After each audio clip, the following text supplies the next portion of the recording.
मित्रांनो, आज आपण बी ए भाग 2च्या अर्थशास्त्रामध्ये अ, नवीन जी संकल्पना आहे, त्या नवीन संकल्पनेवर आज आपण प्रकाश टाकणार आहोत. ती जी नवीन संकल्पना आहे, ती उपभोग फलन म्हणून ओळखल्या जाते. आपण या युनिटमध्ये सनातनवादी अर्थशास्त्रज्ञांनी उत्पादनाच्या संदर्भामध्ये आणि रोजगारीच्या संदर्भामध्ये जो पहिला सिद्धांत मांडला, फ्रेंच अर्थशास्त्रज्ञ जे.बी.सेने, बाजाराचा सिद्धांत म्हणून तो प्रसिद्ध आहे. प्रोफेसर किन्स या अर्थशास्त्रज्ञाला जे.बी.सेचा जो सिद्धांत आहे, हा सिद्धांत अमान्य होता आणि मग प्रोफेसर लॉर्ड किन्स यांनी उपभोगाशी संबंधित जे उपभोगाचं फलन आहे, ही उपभोगाच्या फलनाची जी संकल्पना मांडली आणि मग त्या आधारावर आपला जो रोजगारीचा जो सिद्धांत आहे, हा सिद्धांत विकसित केलेला आपल्याला दिसून येतो.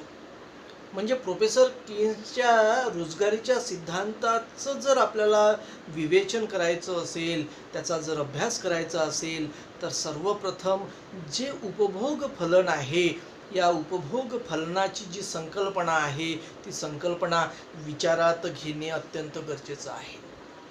या उपभोग फलनामध्ये उपभोगाची जी प्रवृत्ती असते, त्या प्रवृत्तीला उपभोग प्रवृत्ती असं म्हणतात. आणि मग या उपभोग प्रवृत्ती ही प्रोफेसर किन्सच्या रोजगारीच्या सिद्धांतातील एक महत्त्वाची काय आहे, तर संकल्पना आहे. उपभोगाची जी प्रवृत्ती उपभोक्त्याशी जी संबंधित असते, ती जी प्रवृत्ती सर्वप्रथम प्रोफेसर किन्सने आपल्या सिद्धांताकरिता विचारात घेतलेली आपल्याला दिसून येते. आणि मग या उपभोग प्रवृत्तीमध्ये जर वाढ झाली, समाजाच्या उपभोग प्रवृत्तीमध्ये जर वाढ झाली, तर प्रभावी मागणीमध्ये वाढ होते आणि मग प्रभावी मागणीमध्ये वाढ होऊन रोजगारीच्या पातळीमध्ये वाढ होताना आपल्याला दिसून येते.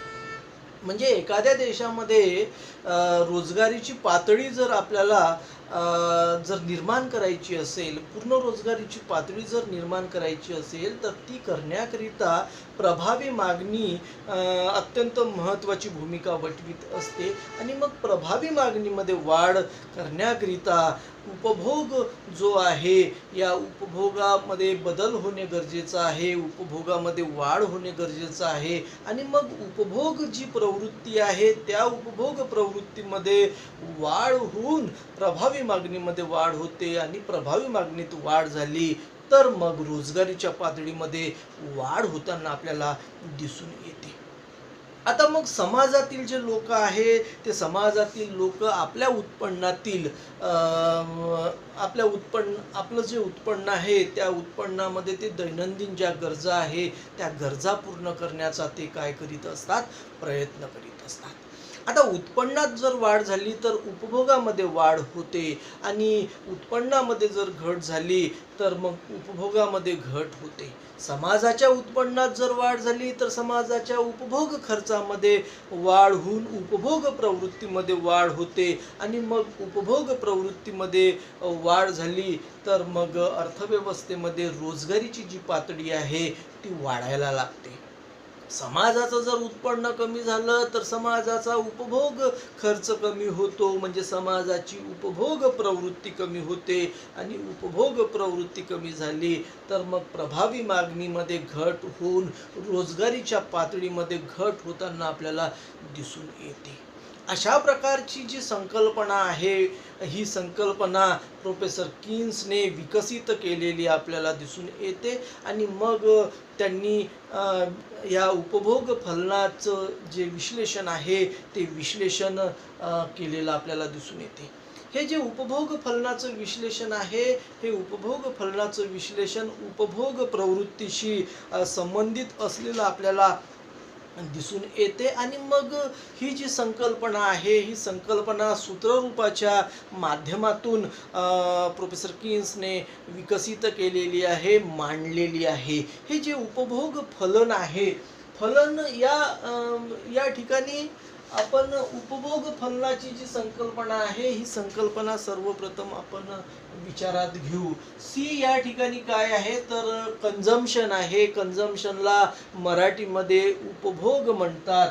हा जो उपभोग आहे हा उपभोग कशाचं फलन आहे, कशाचं फंक्शन आहे तर उत्पन्नाचं फंक्शन आहे. वाय काय आहे, वाय म्हणजे उत्पन्न आहे.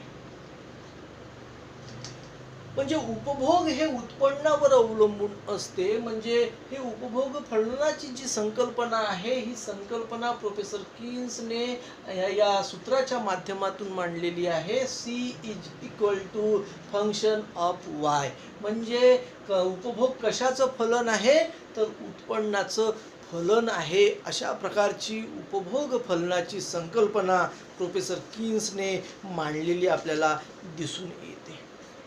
आता मग उपभोग प्रवृत्ती, समाजाची जी उपभोग प्रवृत्ती आहे या उपभोग प्रवृत्तीशी संबंधित जे कोष्टक आहे ते कोष्टक सर्वप्रथम आपल्याला विचारात घ्यावं लागेल.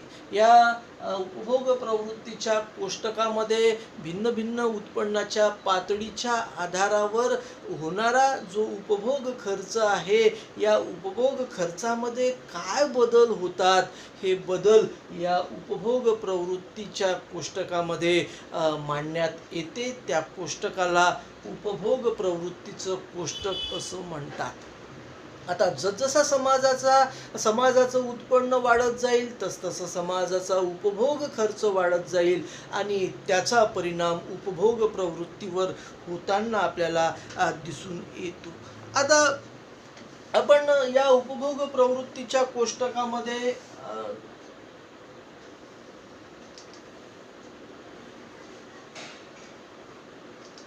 इथे आपण उत्पन्न मोजू. उत्पन्नावर काय अवलंबून राहते, उपभोग अवलंबून राहतो.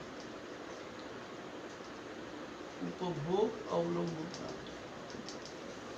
आता उपभोगाशी संबंधित असणारी जी प्रवृत्ती आहे ती प्रवृत्ती आपण विचारात घेणार आहोत. म्हणजे समाजाची उपभोगाची प्रवृत्ती कशी असते. म्हणजे उत्पन्नामध्ये जसजसा बदल होतो तसतसा त्याचा परिणाम उपभोगावर होऊन उपभोगाची जी प्रवृत्ती आहे ती प्रवृत्ती आपल्याला विचारात घ्यावी लागते. त्याचं एक संबंध, फलनात्मक संबंध उपभोग फलनामध्ये त्यांनी मांडलेला आपल्याला दिसून येते. या उपभोग प्रवृत्तीचं जे कोष्टक आहे या ठिकाणी आपण बघू की जेव्हा उत्पन्न शून्य असते तेव्हा सुद्धा समाजाचा काय होत असतो, उपभोगावर खर्च होताना आपल्याला दिसून येतो. उत्पन्न जरी नसेल तरी काही ज्या आवश्यक बाबी आहेत त्या आवश्यक बाबीचा उपभोग समाजाला करावा लागतो. उत्पन्न शून्य असताना सुद्धा समाजाचा उपभोगावर खर्च होताना आपल्याला दिसून येतो. आता शून्य उत्पन्नावरून जर उत्पन्न 40 जर झालं असेल, रुपये म्हणा किंवा लाख म्हणा किंवा कोटी म्हणा, समाजाचं उत्पन्न जर 40 रुपये जर असेल तर अशा वेळेस समाजाचा जो उपभोग खर्च आहे तो उपभोग खर्च 70 रुपये झालेला आपल्याला दिसून येतो. या ठिकाणी उत्पन्नापेक्षा उपभोगावर होणारा जो खर्च आहे हा खर्च जास्त असलेला आपल्याला दिसून येतो. आता जसजसं उत्पन्न वाढेल तसतसं उपभोगावर काय परिणाम होतो, उपभोगाची प्रवृत्ती कशी असते हे आपल्याला बघायचं आहे. आता 40 रुपयावरून उत्पन्न आता समाजाचं 120 रुपये झालं तेव्हा समाजाचा उपभोग खर्च 120 रुपयाचा आपल्याला दिसून येतो. या ठिकाणी उपभोग प्रवृत्ती आपल्याला समाजाची अशा प्रकारे असलेली आपल्याला दिसते. त्यानंतर समाजाचं उत्पन्न 120 कोटीवरून 180 कोटी रुपये जर झालं असेल तर समाजाचा उपभोग खर्च 170 कोटी रुपयाचा आपल्याला दिसून येतो. त्यानंतर 180 कोटी रुपयावरून 240 कोटी रुपये जर समाजाचा जर उत्पन्न झालं असेल तर समाजाचा उपभोगाचा खर्च 200 कोटी रुपये झालेला आपल्याला दिसून येतो. त्यानंतर 300 कोटी रुपये जर समाजाचं उत्पन्न असेल तर समाजाचा उपभोग खर्च 270 कोटी रुपयाचा झालेला आपल्याला दिसून येतो आणि त्यानंतर समाजाचं उत्पन्न जर 340 कोटी रुपये जर झालं असेल तर समाजाचा उपभोग खर्च 320 कोटी रुपयाचा आपल्याला झालेला दिसतो. या कोष्टकाकडे जर तुम्ही बघितलं तर तुम्हाला उत्पन्नाच्या या भिन्न भिन्न अवस्था आपल्याला दिसतात आणि मग त्या उत्पन्नाच्या आधारावर समाजाचा जो उपभोग खर्च आहे तो उपभोग खर्च झालेला आपल्याला दिसून येतो. म्हणजे त्याच्या आधारावर आपल्याला उपभोगाची प्रवृत्ती काय आहे हे लक्षात येते. सर्वप्रथम जर आपण बघितलं तर समाजाचं उत्पन्न शून्य असताना सुद्धा समाजाचा उपभोग खर्च हा 20 कोटी रुपयाचा झालेला आपल्याला दिसून येतो. म्हणजे समाजाला उत्पन्न जरी शून्य असेल तरी उपभोगावर खर्च करावा लागतो. काही जीवनावश्यक गरजा असतात, त्या गरजा पूर्ण करणे अत्यंत गरजेचं असते. म्हणून ह्या प्रथम अवस्थेमध्ये सुद्धा आपल्याला उपभोग खर्च झालेला दिसतो. जसं उत्पन्न वाढताना आपल्याला दिसते त्या आधारावर उपभोग खर्च झालेला आपल्याला दिसतो. या ठिकाणी जर आपण बघितलं तर 120 कोटी रुपये समाजाचं उत्पन्न आहे आणि समाजाचा उपभोगाचा खर्च या ठिकाणी 120 कोटी रुपये आपल्याला झालेला दिसून येतो. म्हणजे उत्पन्नाबरोबर उपभोगाचा खर्च या ठिकाणी सारखा असलेला आपल्याला दिसतो. त्यानंतर जर आपण बघितलं समाजाचं उत्पन्न 120 कोटी रुपयाहून 180 कोटी रुपये झालं आणि त्या आधारावर समाजाचा होणारा जो खर्च आहे हा खर्च 170 कोटी रुपये झालेला आपल्याला दिसतो. म्हणजे उत्पन्नापेक्षा उपभोगावर होणारा खर्च हा कमी आपल्याला दिसतो. त्यानंतर या ठिकाणी जर बघितलं तर 240 कोटी रुपये उत्पन्न असताना 200 कोटी रुपये उपभोगावर खर्च होताना आपल्याला दिसतो. म्हणजे उत्पन्नापेक्षा उपभोगावर होणारा जो खर्च आहे हा खर्च कमी झालेला आपल्याला दिसतो. यावरून असं दिसते की जसजसं समाजाचं उत्पन्न वाढते तसतसं समाजाचा उपभोगाचा खर्च वाढतो. परंतु उत्पन्नामध्ये ज्या प्रमाणात वाढ होते त्या प्रमाणामध्ये मात्र समाजाच्या उपभोग खर्चामध्ये वाढ होताना आपल्याला दिसून येत नाही. म्हणजे समाजाची जी उपभोग प्रवृत्ती आहे या उपभोग प्रवृत्तीवर त्याचा परिणाम पडतो. म्हणजे उपभोगाचा जो खर्च आहे हा कमी होतो. उत्पन्नामध्ये होणारी जी वाढ आहे त्याच्या तुलनेत उपभोगावर होणारा जो खर्च आहे हा खर्च कमी कमी होताना आपल्याला दिसून येतो. अशा प्रकारची समाजाची उपभोगाची जी प्रवृत्ती आहे ही प्रवृत्ती प्रोफेसर कीन्सने या उपभोगाच्या फलनाच्या संकल्पनेच्या माध्यमातून स्पष्ट केलेली आहे. त्याकरिता त्याने उपभोग प्रवृत्तीचं कोष्टक मांडलेलं आहे आणि मग या उपभोग प्रवृत्तीच्या कोष्टकाच्या आधारे आकृतीच्या माध्यमातून ही जी संकल्पना आहे ही संकल्पना स्पष्ट करण्याचा प्रयत्न केलेला आहे. आता आपण आकृतीच्या माध्यमातून ही जी उपभोग फलनाची जी संकल्पना आहे ही उपभोग फलनाची संकल्पना आपण बघण्याचा प्रयत्न करू. आता या ठिकाणी आपण हा उभा आस आहे आणि हा आडवा आस आहे. 0 य हा उभा आस आणि 0 क्ष हा आडवा आस. या ठिकाणी आपण उत्पन्न मोजलेलं आहे. म्हणजे या ठिकाणी आपण वाय मोजलेला आहे आणि या उभ्या आसावर 0 या उभ्या आसावर आपण उपभोग मोजलेला आहे. उपभोग म्हणजे सी मोजलेला आहे. आता उत्पन्नाचा उपभोगावर होणारा जो परिणाम आहे हा परिणाम उपभोग फलनाच्या संकल्पनेच्या माध्यमातून स्पष्ट करण्याचा प्रयत्न प्रोफेसर कीन्सने केलेला आहे. त्याकरिता त्याने एक उपभोगाची जी प्रवृत्ती आहे समाजाची उपभोगाची जी प्रवृत्ती आहे ही कशी राहते म्हणजे उत्पन्नामध्ये जसजसा बदल होत जातो किंवा जसजशी वाढ होत जाते त्याच्या आधारावर उपभोगाची जी प्रवृत्ती आहे ती कशी प्रभावित होते. सुरुवातीला उत्पन्न शून्य असतानाही उपभोग खर्च जास्त आपल्याला दिसून येतो. एक पातळी अशी निर्माण होते की उत्पन्न आणि उपभोग खर्च आपल्याला सारखा असलेला दिसतो. त्यानंतर उत्पन्नात जशी वाढ होते तसतसं उपभोगामध्ये जरी वाढ होत असली तरी उपभोग खर्च हा उत्पन्नापेक्षा कमी कमी असलेला आपल्याला दिसून येतो. त्याकरिता आपण या आकृतीच्या माध्यमातून ही जी संकल्पना आहे ही संकल्पना स्पष्ट करण्याचा प्रयत्न करणार. आता हा जो कोन आहे या कोनाचे जर आपण दोन भाग केले तर ते दोन भाग अशा प्रकारे होतील। याचा अर्थ हा आहे की हा 45 अंशाचा कोन आहे आणि हा सुद्धा 45 अंशाचा कोन आहे। म्हणजे हा जो काटकोन आहे हा काटकोन 90 अंशाचा आहे। त्याचे दोन भाग जर आपण केले तर 45 अंश आणि 45 अंश। आता हा जो शून्य आहे या आता आपण या ठिकाणी हा एक बिंदू घेतला। या बिंदूच्या ठिकाणी समजा 120 कोटी रुपये उत्पन्न आणि 120 कोटी रुपये उपभोग खर्च आहे, अशा प्रकारचा हा या ठिकाणचा आपण बिंदू घेतलेला आहे।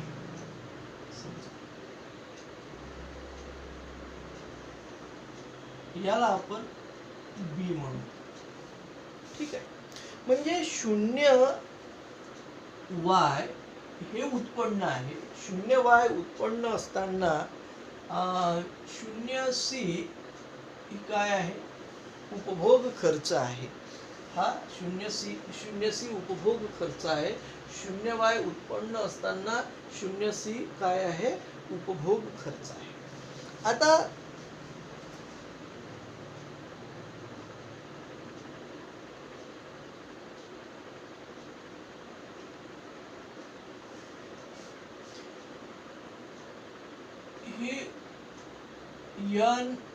एन ही जी रेषा आहे ही उपभोग प्रवृत्तीशी संबंधित असणारी काय आहे, रेषा आहे।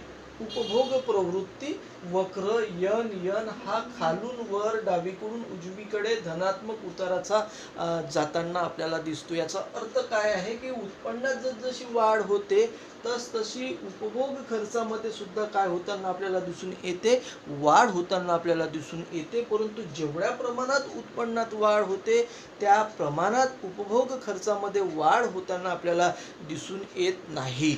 अशा प्रकारे हा एन हा जो वक्र हा जरी धनात्मक आकाराचा असला तरी तो या 0 क्ष या आसाकडे झुकणारा आपल्याला तो दिसतो, अशा प्रकारचा आहे तो। अशा 45 अंशाच्या कोनामध्ये आपल्याला दिसून येत नाही। आता 0 y उत्पन्न असताना 0 c काय आहे, उपभोग खर्च आहे। तो बिंदू आपल्याला हा बी दिसतो। म्हणजे ही जी रेषा आहे 45 अंशाची जी रेषा आहे ती त्या रेषेला एन हा जो बिंदू आहे, एन ही जी उपभोग प्रवृत्तीची जी रेषा आहे ती या बी या ठिकाणी काय करते, एकमेकांना छेदते। ही जी हा जो बिंदू आहे या बिंदूला ब्रेक इव्हन पॉइंट बिंदू असं म्हणतात, ब्रेक इव्हन पॉइंट बिंदू म्हणतात। म्हणजे या ठिकाणी उत्पन्न आणि उपभोग खर्च हा कसा असलेला दिसून येतो, सारखा असलेला आपल्याला दिसून येतो। म्हणजे 120 कोटी रुपये उत्पन्न आणि 120 कोटी रुपये काय आहे, उपभोग खर्च असलेला आपल्याला दिसतो। त्याच्या आधीची जी स्थिती आहे ती जर स्थिती आपण जर बघितली तर उत्पन्नामध्ये ज्या प्रमाणात वाढ होते त्याच्यापेक्षा उपभोगामध्ये होणारी जी वाढ आहे ती वाढ कशी आहे, जास्त असलेली आपल्याला दिसून येते। म्हणजे 0 उत्पन्न असतानाही 20 कोटी रुपये खर्च होतो, 40 कोटी रुपये उत्पन्न असतानाही 70 कोटी रुपये खर्च होतो। म्हणजे उत्पन्नापेक्षा उपभोगावर होणारा जो खर्च आहे हा जास्त असतो। या म्हणजे 0 y आधी, 0 y उत्पन्नाच्या आधी उत्पन्नापेक्षा उपभोगावर होणारा जो खर्च आहे हा जास्त असतो। परंतु 0 y नंतर जर उत्पन्नात वाढ झाली तर त्या वाढीचा जो परिणाम आहे तो उपभोगावर जो होतो तो कमी प्रमाणामध्ये होताना आपल्याला दिसून येतो। अशा प्रकारे या आकृतीच्या माध्यमातून आपल्याला हे स्पष्ट करता येते बघा।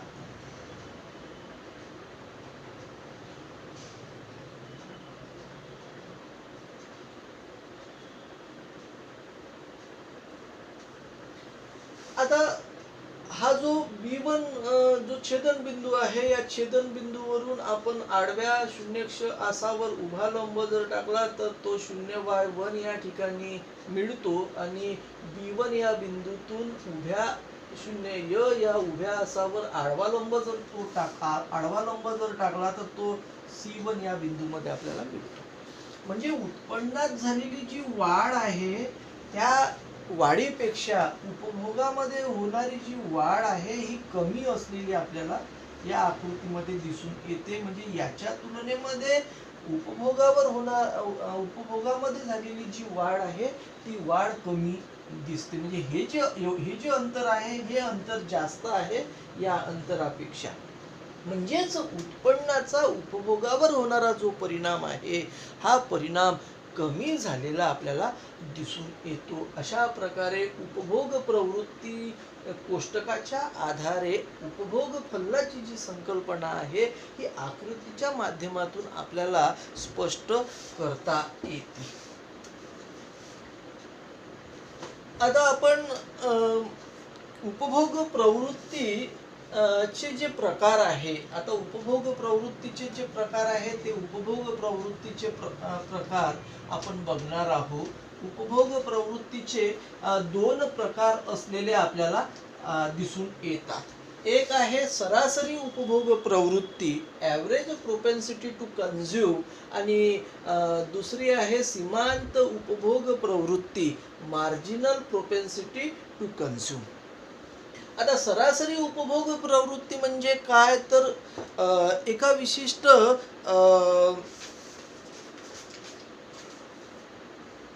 विशिष्ट उत्पन्नाच्या पातळीला उपभोग किती प्रमाणामध्ये असतो यावरून आपल्याला सरासरी उपभोग प्रवृत्ती माहीत होत असते. म्हणजे सरासरी उपभोग प्रवृत्ती काढण्याचं जे सूत्र आहे ते सूत्र आहे APC बरोबर C भागेला Y. या ठिकाणी C काय आहे, तर C आहे कन्झम्पशन म्हणजे उपभोग, आणि Y काय आहे तर Y म्हणजे उत्पन्न. म्हणजे सरासरी उपभोग प्रवृत्ती काढण्याकरिता उपभोगाला उत्पन्नाने काय करावं लागते, भागावं लागते, आणि मग त्या आधारावर जे प्रमाण आपल्याला प्राप्त होते त्या प्रमाणाला सरासरी उपभोग प्रवृत्ती असं म्हणतात. आता उदाहरणाच्या माध्यमातून जर आपल्याला सरासरी उपभोग प्रवृत्ती जर काढायची असेल तर ॲव्हरेज प्रोपेन्सिटी टू कन्झ्युम बरोबर C भागेला Y हे जे सूत्र आहे. आता समजा समाजाचं उत्पन्न 100 कोटी रुपये आहे आणि या 100 कोटी रुपये उत्पन्नापैकी समाजातील लोक उपभोगावर जर 80 कोटी रुपये जर खर्च करत असतील, हे झालं उत्पन्न आणि हा झाला उपभोग खर्च.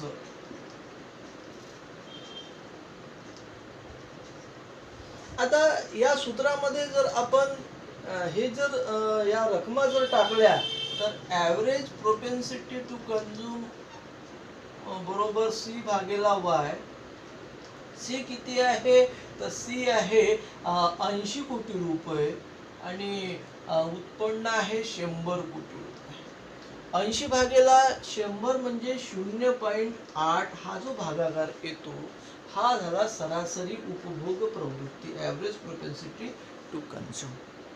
म्हणजे उत्पन्नातील म्हणजे 80% उत्पन्न हे कशावर खर्च होत आहे, उपभोगावर खर्च होताना आपल्याला दिसून येते. म्हणजे सरासरी उपभोग प्रवृत्तीच्या आधारे आपल्याला समाजाचं जे उत्पन्न आहे त्या उत्पन्नातील किती उत्पन्न समाज उपभोगावर खर्च करतो, तर या ठिकाणी 0.8 म्हणजे 80% उपभोगावर खर्च करतो. म्हणजे 100 रुपयातील 80 रुपये उपभोगावर खर्च केले जातात. म्हणजे 20 रुपयाची काय केली जाते, बचत केली जाते. म्हणजे 0.8 जर APC जर असेल, ॲव्हरेज प्रोपेन्सिटी कन्झ्युम जर 0.8 असेल तर ॲव्हरेज प्रोपेन्सिटी टू सेव्ह किती राहील, 0.2 राहील. म्हणजेच बचत किती राहील, 20%. अशा प्रकारे ॲव्हरेज प्रोपेन्सिटी टू कन्झ्युम आणि ॲव्हरेज प्रोपेन्सिटी टू सेविंग याची जर बेरीज केली तर ती नेहमी किती येते? 1 येते. अशा प्रकारे प्रोफेसर किन्सने सरासरी उपभोग प्रवृत्ती जी आहे ती सरासरी उपभोग प्रवृत्ती स्पष्ट करण्याचा प्रयत्न या ठिकाणी केलेला आपल्याला दिसून येतो. आता सरासरी उपभोग प्रवृत्तीचं जर कोष्टक आपल्याला तयार जर करायचं असेल तर बघा, या ठिकाणी आपण उत्पन्न मापू. उत्पन्नाला वाय, उत्पन्न कोटी रुपयामध्ये आहे आणि उपभोग खर्च, उपभोग खर्च काय आहे या ठिकाणी? हा उपभोग खर्चाला आपण सी म्हणतो. आणि सरासरी उपभोग प्रवृत्ती, सरासरी उपभोग प्रवृत्ती, ॲव्हरेज प्रोपेन्सिटी टू कन्झ्युम. आता बघा, समाजाचं उत्पन्न 100 कोटी रुपये आहे. समाजाचं उत्पन्न 100 कोटी रुपये असताना समाजाचा उपभोगावर होणारा खर्च 80 कोटी रुपये. 80 कोटी रुपये. आता सरासरी उपभोग प्रवृत्ती या अवस्थेला किती राहील? सरासरी उपभोग प्रवृत्तीचं सूत्र काय आहे? एपीसी बरोबर सी भागेला वाय.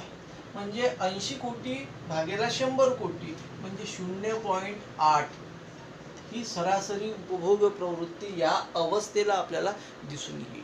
आता समाजाचं उत्पन्न 100 कोटी रुपयावरून 200 कोटी रुपये जर झालं, समाजाचं उत्पन्न 100 कोटी रुपयावरून जर 200 कोटी रुपये जर झालं म्हणजे उत्पन्नामध्ये जर वाढ झाली तर समाजाच्या उपभोगावर त्याचा परिणाम होऊन समाजाचा उपभोग खर्च वाढेल आणि समाजाचा उपभोग खर्च या ठिकाणी 120 कोटी रुपये जर झाला तर या ठिकाणी ॲव्हरेज प्रोपेन्सिटी टू कन्झ्युम म्हणजे सरासरी उपभोग प्रवृत्तीचं सूत्र काय आहे? ॲव्हरेज प्रोपेन्सिटी टू कन्झ्युम बरोबर सी भागेला वाय म्हणजे 120 भागेला 200 कोटी रुपये म्हणजे या ठिकाणी भागाकार किती येईल? 0.6 येईल.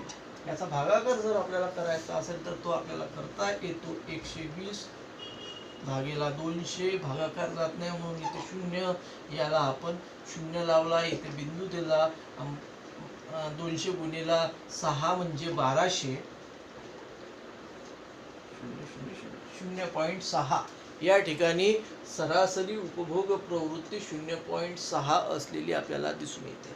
म्हणजे सरासरी उपभोग प्रवृत्तीचं जर कोष्टक आपण जर तयार केलं तर त्या कोष्टकावरून आपल्याला हे दिसून येते की जसजसं समाजाचं उत्पन्न वाढत जाते तसतसा समाजाचा उपभोग खर्च सुद्धा वाढताना आपल्याला दिसतो, परंतु सरासरी उपभोग प्रवृत्ती मात्र कमी कमी होताना आपल्याला दिसून येते. अशा प्रकारची संकल्पना प्रोफेसर किन्सने विकसित केलेली आपल्याला दिसून येते. म्हणजे उपभोग प्रवृत्तीचा जो पहिला प्रकार आहे सरासरी उपभोग प्रवृत्ती, त्याचं सूत्र आपण विचारात घेतलं आणि सरासरी उपभोग प्रवृत्तीचं जे कोष्टक आहे ते कोष्टक आपण स्पष्ट करण्याचा या ठिकाणी काय केलेला आहे? प्रयत्न केलेला आहे. आता इथे ठेवतो मी. आता आपण आकृती काढण्याचा प्रयत्न. हे जे आकडे आहे हे आकडे आपण आकृतीमध्ये टाकून सरासरी उपभोग प्रवृत्तीची जी संकल्पना आहे ती अधिक स्पष्ट करण्याचा प्रयत्न करू. आता हा उभा आस आहे आणि हा आडवा आस आहे. हा 0 य उभा आस, 0 क्ष हा आडवा आस. 0 क्ष या आडव्या आसावर आपण उत्पन्न मोजलेलं आहे हे वाय आणि 0 य या उभ्या आसावर आपण उपभोग खर्च मोजलेला आहे. उपभोग खर्च.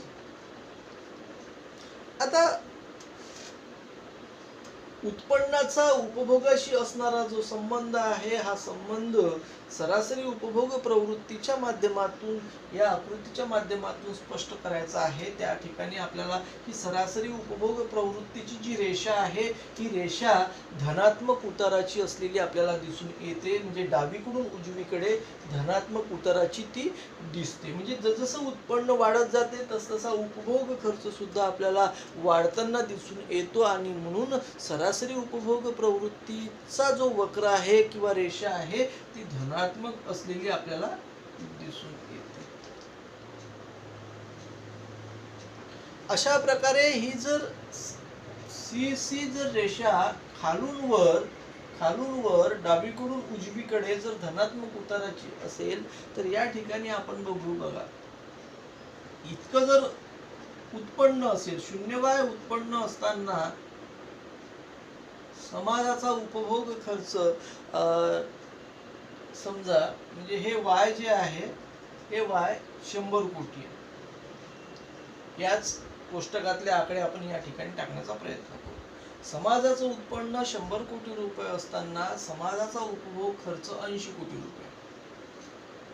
समाजाचं उत्पन्न 100 कोटी रुपयावरून 200 कोटी रुपये झालं म्हणजे हे 200 कोटी रुपये.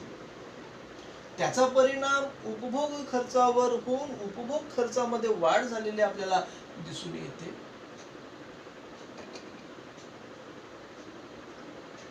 हे 120 कोटी रुपये. आता हा बी बिंदू आहे आणि हा B1 बिंदू आहे.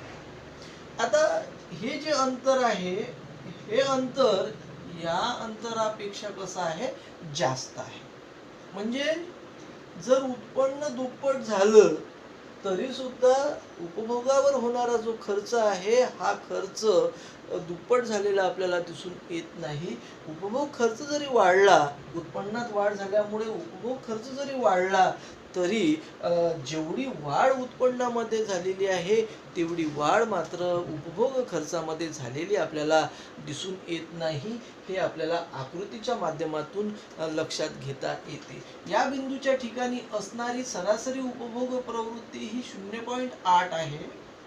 तर B1 या बिंदूच्या ठिकाणी असणारी सरासरी उपभोग प्रवृत्ती ही 0.6 असलेली आपल्याला दिसून येते. अशा प्रकारे आकृतीच्या माध्यमातूनही आपल्याला सरासरी उपभोग प्रवृत्तीची जी संकल्पना आहे ही संकल्पना स्पष्ट करता येते. आता त्यानंतर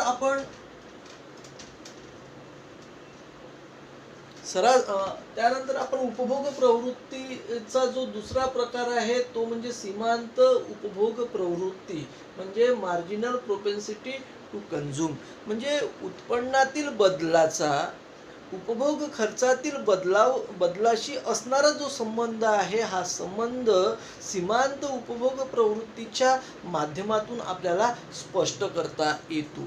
अशा प्रकारे प्रोफेसर किन्सने उत्पन्नातील बदलाचा उपभोग खर्चातील बदलाशी असणारा संबंध सीमांत उपभोग प्रवृत्ती या संकल्पनेच्या माध्यमातून स्पष्ट केलेला आपल्याला दिसून येतो. त्याचं जे सूत्र आहे ते सूत्र त्यांनी MPC बरोबर डेल्टा C भागेला डेल्टा Y.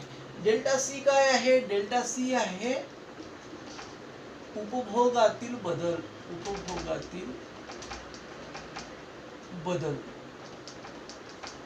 हा डेल्टा म्हणजे बदल आहे. आणि डेल्टा C काय आहे? डेल्टा Y काय आहे? उत्पन्नातील बदल.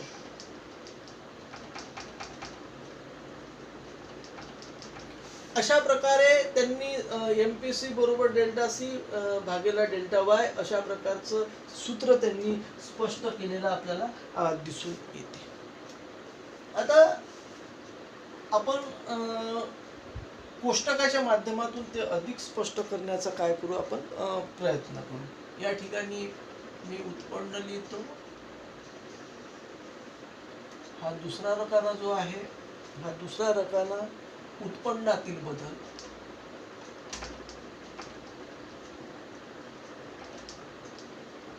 हा उपभोग खर्च.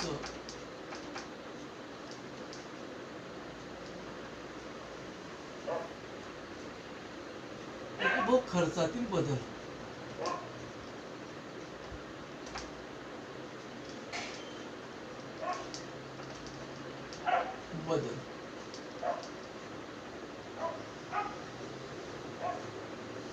आणि इथे आहे ही सीमांत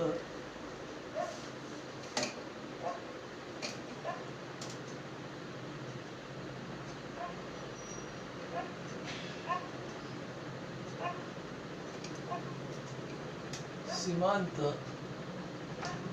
उपभोग प्रवृत्ती.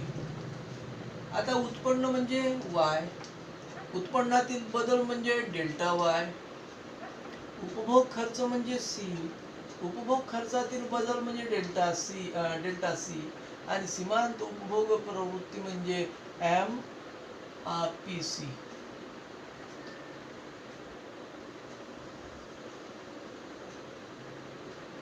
बघा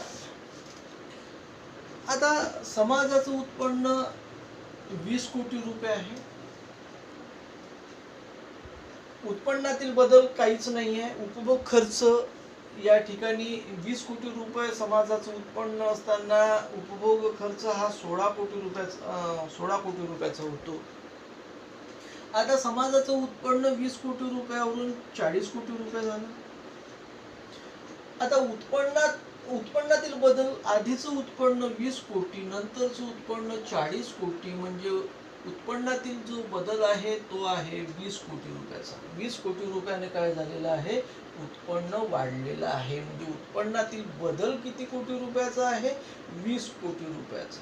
म्हणजे आधीचं उत्पन्न आणि नंतरचं उत्पन्न यामध्ये असणारं जे अंतर आहे त्या अंतराला उत्पन्नातील बदल म्हणतात, म्हणजे डेल्टा वाय म्हणतात. आता उपभोग खर्च, आधी 20 कोटी रुपये उत्पन्न असताना 16 कोटी रुपये उपभोगावर खर्च होत होते. आता 40 कोटी रुपये उत्पन्न असताना 24 कोटी रुपये उपभोगावर खर्च होतात. आता उपभोग खर्चातील बदल म्हणजे आधी होणारा खर्च 16 कोटी रुपयाचा, नंतर होणारा जो खर्च आहे तो 24 कोटी रुपयाचा. म्हणजे यामध्ये असलेलं जे अंतर आहे ते अंतर या ठिकाणी आपल्याला 8 कोटीचं दिसून येते. आता सीमांत उपभोग प्रवृत्ती आपल्याला या ठिकाणी या अवस्थेच्या आधारे काढायची आहे. तर सीमांत उपभोग प्रवृत्तीचं सूत्र काय आहे, एमपीसी बरोबर डेल्टा सी भागेला डेल्टा वाय, डेल्टा सी भागेला डेल्टा वाय. आता उपभोग खर्चातील बदल किती आहे, डेल्टा सी किती आहे, 8 कोटी. या ठिकाणी मी मांडतो सूत्रामध्ये 8 कोटी भागेला डेल्टा वाय किती आहे, उत्पन्नातील बदल 20 कोटी. 8 कोटी भागेला 20 कोटी, या ठिकाणी भागाकार 0.4 येतो. तो कसा येतो, तर 8 भागेला 20, भागाकार जात नाही म्हणून या ठिकाणी आपण 0 घेतला, इथे 0 लावला आणि 20 चोक 80. अशा प्रकारे 8 भागेला 20 चा भागाकार 0.4 येतो. आता 40 कोटी रुपयावरून समाजाचं उत्पन्न 60 कोटी रुपये झालं. म्हणजे 20 कोटी रुपयाने समाजाचं उत्पन्न काय झालेलं आहे, वाढलेलं आहे. आधीचं उत्पन्न 40 कोटी, नंतरचं उत्पन्न 60 कोटी. म्हणजे उत्पन्नातील जो बदल आहे हा या ठिकाणी परत 20 कोटी रुपयाचा असलेला आपल्याला दिसून येतो. समाजाचं उत्पन्न वाढल्यामुळे समाजाचा उपभोग खर्च सुद्धा वाढताना आपल्याला दिसून येतो. 60 कोटी रुपये उत्पन्न असताना समाजाचा उपभोग खर्च हा 30 कोटी झालेला आपल्याला दिसतो, 30 कोटी. आता उपभोग खर्चातील जो बदल आहे तो बदल या ठिकाणी आपल्याला लक्षात घेता येतो. 30 हे असं आपल्याला मागे पुढे करावं लागेल. 24 भागेला 24 मायनस 16, याचं उत्तर 8 येते. या ठिकाणी 30 मायनस 24, 30 मधून जर 24 गेले तर या ठिकाणी 6 आपल्याला शिल्लक मिळतात. म्हणजे उपभोग खर्चातील जो बदल आहे तो 6 कोटी रुपये, म्हणजे डेल्टा सी या अवस्थेला 6 कोटी रुपये आहे. तर उत्पन्नातील बदल या अवस्थेला 20 कोटी रुपये असलेला आपल्याला दिसून येते. म्हणजे मग या अवस्थेमध्ये सीमांत उपभोग प्रवृत्ती किती राहील, एमपीसी बरोबर डेल्टा सी भागेला डेल्टा वाय. तर डेल्टा सी आहे 6 कोटी आणि डेल्टा वाय आहे 20 कोटी. याचा जो भागाकार आहे हा भागाकार या ठिकाणी आपल्याला 0.3 येतो. म्हणजे 6 भागेला 20 भागाकार जात नाही म्हणून इथे 0 आणि 20 त्रिक 60.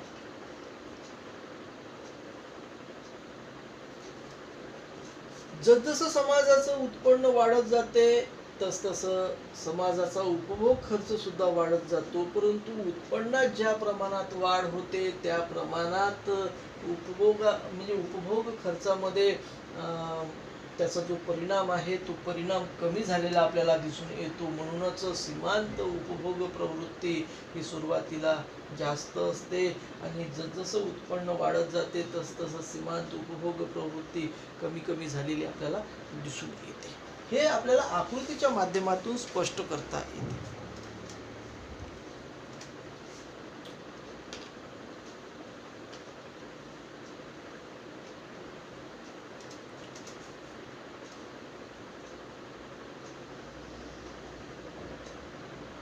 या ठिकाणी आपण 0 हा उभा आस, 0 हा आडवा आस आपण विचारात घेतलेला आहे.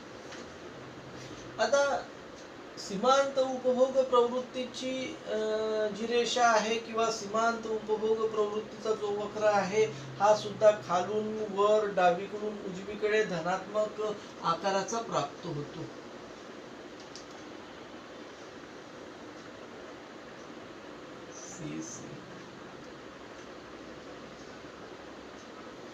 शून्य या आडव्या आसावर आपण उत्पन्न मोजलेलं आहे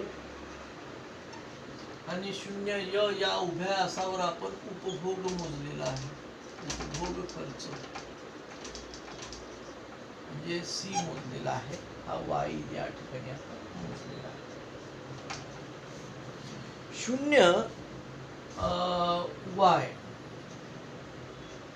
0 वाय म्हणजे या ठिकाणी हे 20 कोटी रुपये.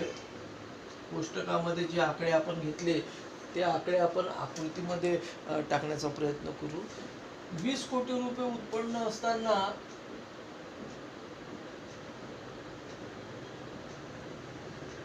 या बी बिंदूनुसार उपभोग खर्च 16 कोटी रुपयाचा असलेला आपल्याला दिसून येतो. आता 20 कोटी रुपयावरून समाजाचं उत्पन्न 40 कोटी रुपये झालं.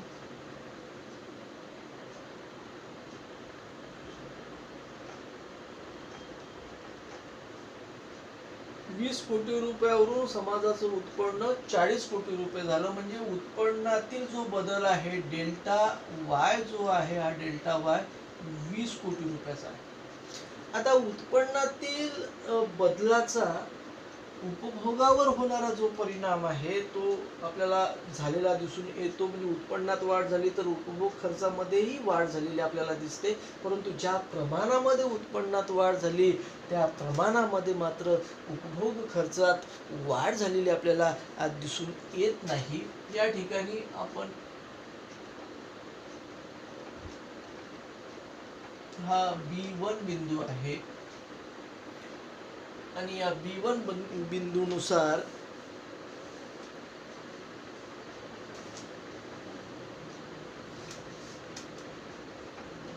₹24 कोटी 40 कोटी रुपये उत्पन्न असताना उपभोगावर होणारा जो खर्च आहे हा 24 कोटी रुपये झालेला आपल्याला कोष्टकाच्या माध्यमातून दिसून येतो. आता हे अंतर हे किती कोटी रुपयाचं आहे? हे आहे 8 कोटी रुपये. म्हणजे डेल्टा सी किती आहे? 8 कोटी रुपये. आणि डेल्टा सी 8 कोटी रुपये आणि डेल्टा वाय किती आहे? 20 कोटी रुपये. डेल्टा वाय 20 कोटी आणि डेल्टा सी जो आहे डेल्टा सी 8 कोटी रुपये असलेला आपल्याला दिसून येतो. आता डेल्टा सी जर 8 असेल आणि डेल्टा वाय जर 20 असेल तर MPC बरोबर डेल्टा सी भागेला डेल्टा वाय. MPC बरोबर डेल्टा सी आहे 8 कोटी आणि डेल्टा वाय आहे 20 कोटी. आणि या ठिकाणी MPC 0.4 असलेले आपल्याला दिसून येते. या अवस्थेला MPC किती आहे, MPC 0.4 असलेली आपल्याला आकृतीच्या माध्यमातूनही स्पष्ट करता येते. या पिरियडमध्ये प्रोफेसर किन्सने उपभोग फलनाची जी संकल्पना आहे ही विकसित केली.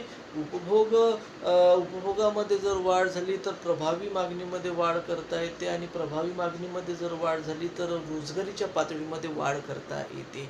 ही जी उपभोग फलनाची संकल्पना आहे, ही संकल्पना त्यांनी सूत्ररूपाच्या माध्यमातून मांडली. C फंक्शन ऑफ वाय, म्हणजे कन्झम्पशन हे वायचं काय आहे, फंक्शन आहे. आणि मग त्या आधारावर उपभोग प्रवृत्तीचं कोष्टक त्यांनी मांडलं, आणि मग त्या आधारावर जसं समाजाचं उत्पन्न वाढत जाते तसतसा समाजाचा उपभोग खर्च सुद्धा वाढतो. परंतु सुरुवातीला उत्पन्न शून्य असतानाही उपभोग खर्च हा होत असतो आणि जास्त सुद्धा असतो.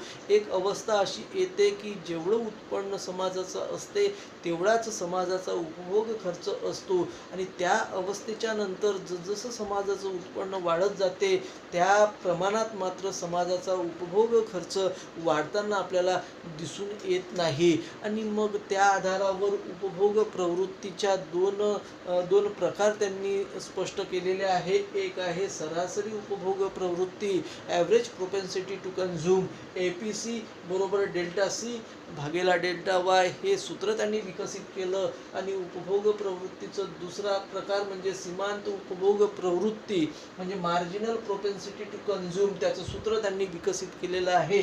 MPC बरोबर ΔC भागेला ΔY. अशा प्रकारे प्रोफेसर किन्सने उपभोग फलनाची जी संकल्पना आहे ही संकल्पना स्पष्ट केलेली आपल्याला दिसून येते. नंतरच्या पिरियडमध्ये आपण याच्या नंतरचा जो भाग आहे तो स्पष्ट करण्याचा आपण प्रयत्न करू.